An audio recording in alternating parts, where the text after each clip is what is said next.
ہم تو ایسے انسان ہیں کہ ہم کسی چیز کو اپنے لیے بڑا فائدہ مند خیال کرتے ہیں، لیکن در حقیقت وہی چیز ہمارے لیے تکلیف دہ ہوتی ہے، ہمارے لیے نقصان دہ ثابت ہوتی ہے۔ تو اللہ تبارک و تعالیٰ فرماتے ہیں کہ یہ عرض کرو کہ جس چیز کا بھی تو خالق ہے، میں اس میں چھپے ہوئے نقصان، اس میں چھپی ہوئی تکلیف کا جو بھی پہلو میرے لیے ہے، جسے تو خوب جانتا ہے، اور جس کو دور کرنے پر تو ہی قادر ہے، میں تجھ سے اس کی پناہ چاہتا ہوں۔ اس آیت مبارکہ میں ہر اس چیز سے پناہ مانگی گئی ہے جو بھی چیز اللہ تبارک و تعالیٰ نے بنائی ہے، کیونکہ ہم بندہ ناچیز ہیں، ہم نہیں جانتے کہ ہمارے لیے کون سی چیز کتنی فائدہ مند ہے اور ہمارے لیے کون سی چیز کتنی نقصان دہ ہے۔ اگلی آیت مبارکہ ہے وَمِن شَرِّ، اور شر سے، کس کے شر سے؟ غاسقن، تاریکی کے شر سے، اندھیرے کے شر سے، اذا وقب، جب وہ چھا جائے۔ غاسقن کا مطلب ہے تاریک رات، اندھیرا، اور وقب کا مطلب ہے چھا جانا، کسی چیز کا کسی دوسری چیز میں داخل ہو جانا۔ اس آیت مبارکہ میں رات کی تاریکی کی شدت کا ذکر ہو رہا ہے۔ جب ہر طرف اندھیرا ہی اندھیرا پھیل جائے تو وہ منظر کتنا دہشت ناک ہوتا ہے۔ نیز رات کی تاریکی سے فائدہ اٹھا کر چور چوری کرتا ہے، قاتل خون ریزی کرتا ہے، اور جتنی بھی شر انگیز قوتیں ہیں وہ ہر طرح کے خوف سے بے خوف ہو کر، بے ڈر ہو کر وہ شر انگیزی کی حد کرتی ہیں، اور جس کو لوٹنا ہوتا ہے رات کی تاریکی میں وہ تو خود پڑا خواب غفلت میں بے سود پڑا سو رہا ہوتا ہے، اسے اتنی بھی فرصت نہیں ملتی کہ وہ کسی کو اپنی مدد کے لیے پکار سکے۔ اس لیے رات کی تاریکی کے شر سے پناہ مانگنے کی یہاں پر ہدایت کی جا رہی ہے، تلقین کی جا رہی ہے۔ اگلی آیت مبارکہ ہے وَمِن شَرِّ النَّفَّاثَاتِ فِی الْعُقَدِ، وَمِن، اور، وَمِن شَرِّ، اور شر سے، کس کے شر سے؟ نفاثاتی، پھونکیں مارنے والیوں کے شر سے، فی العقد، گھروں میں۔ یہاں پر نفاثات کا لفظ استعمال ہوا ہے، اس کا لفظی مطلب ہے تھوڑی سی تھوک پھینکنا یا پھر تھوڑی سی پھونک مارنا، اور عقد کا لفظ استعمال ہوا ہے جس کا معنی ہے گرا لگانا۔ معزز سامعین، جادوگر جب جادو کرتے ہیں تو وہ منتر اور وہ اپنے وہ کوئی جادوئی کلمات تو ان کو نہیں کہیں گے، وہ اپنے کوئی جادوئی منتر پڑھتے ہیں، طلسماتی منتر پڑھتے ہیں، تو وہ منتر اور طلسم پڑھ کر وہ ایک دھاگے میں گرا ڈالتے ہیں، پھر وہ اس پر پھونک مارتے ہیں۔ اور جس طرح اللہ تبارک و تعالیٰ کا پاک کلام ہے، قرآن پاک ہے، اگر ہم اس کو پڑھتے ہیں تو اس کے ہم پر اچھے اثرات ہوتے ہیں، پاکیزہ اثرات ہوتے ہیں۔ اسی طرح جو شیطان کے یہ منتر ہیں، جو شیطان کے طلسم ہیں، جو یہ شیطانی جادو کے جو اثرات ہیں، وہ تو انتہائی تکلیف دہ ہوتے ہیں، ان کے نتائج انتہائی برے ہوتے ہیں، اور ان کا مقصد ہی کسی کو تکلیف دینا، کسی کی برائی ہوتا ہے۔ اب سحر یا جادو سے کسی چیز کی حقیقت بدلتی ہے یا نہیں، یہ ایک بہت بڑا اور ایک انتہائی الگ سا موضوع ہے، لیکن اس میں کوئی شک نہیں کہ اس سے انسان نفسیاتی طور پر ضرور متاثر ہوتا ہے۔ اب قرآن پاک میں ہاروت و ماروت کے واقعے میں بھی یہ بتایا گیا ہے کہ شیطان لوگوں کو ایسا جادو سکھایا کرتے تھے،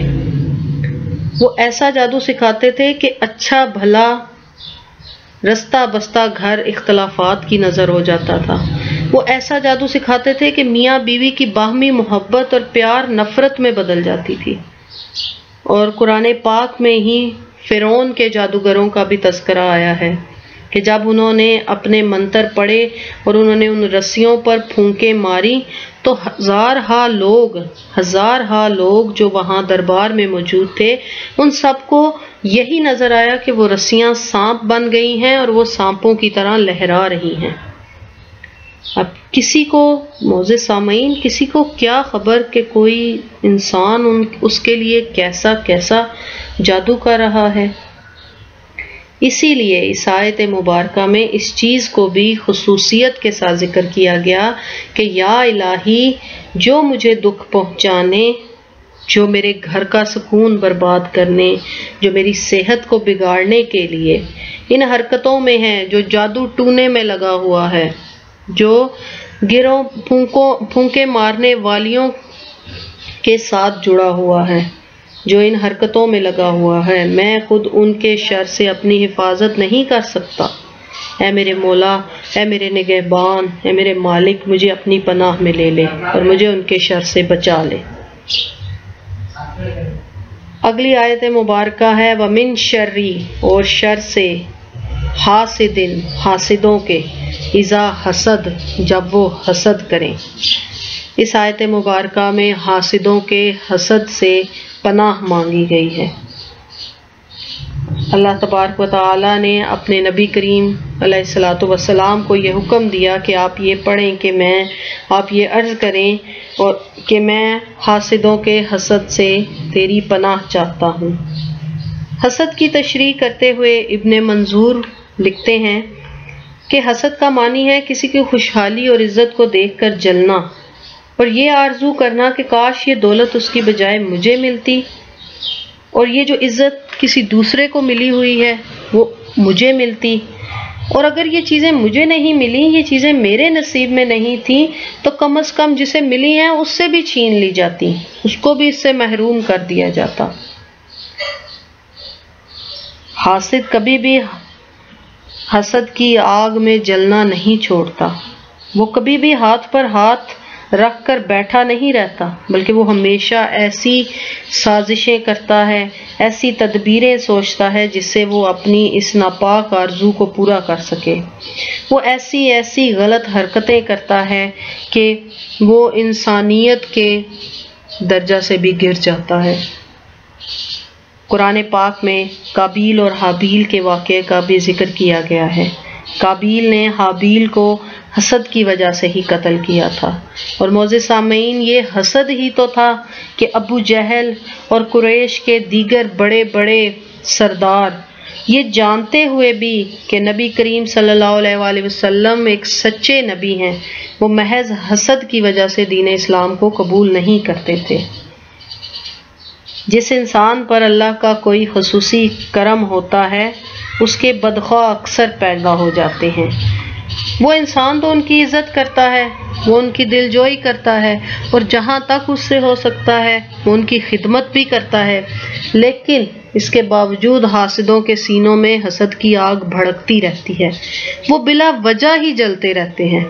انسان نہ تو خود ہر حاسد کو پہچان سکتا ہے اور نہ ہی ان کے منصوبوں سے آگاہ ہو سکتا ہے، اور اگر کسی کو حاسدوں کے منصوبوں کا پتہ چل بھی جائے تو وہ کیا انہیں روک سکتا ہے؟ ایسا ممکن نہیں۔ اس لیے اس آیت مبارکہ میں حکم دیا جا رہا ہے کہ تم اپنے رب کریم کے دامن میں پناہ لے لو، ان حاسدوں کے حسد سے، ان حاسدوں کی شر انگیزیوں سے۔ بے شک ان حاسدوں سے وہی بچ سکتا ہے جسے اللہ کی پناہ ہے۔ اس سورہ مبارکہ کے آخر میں یہ دعا کرنا چاہوں گی کہ اے رب کریم، ہم تیری بارگاہ میں ہاتھ پھیلائے ہوئے ہر اس چیز کے شر سے پناہ مانگتے ہیں جو ہمارے لیے نقصان دہ ہے، ہر اس چیز کے شر سے پناہ مانگتے ہیں جس میں ہمارے لیے کوئی نہ کوئی نقصان چھپا ہے۔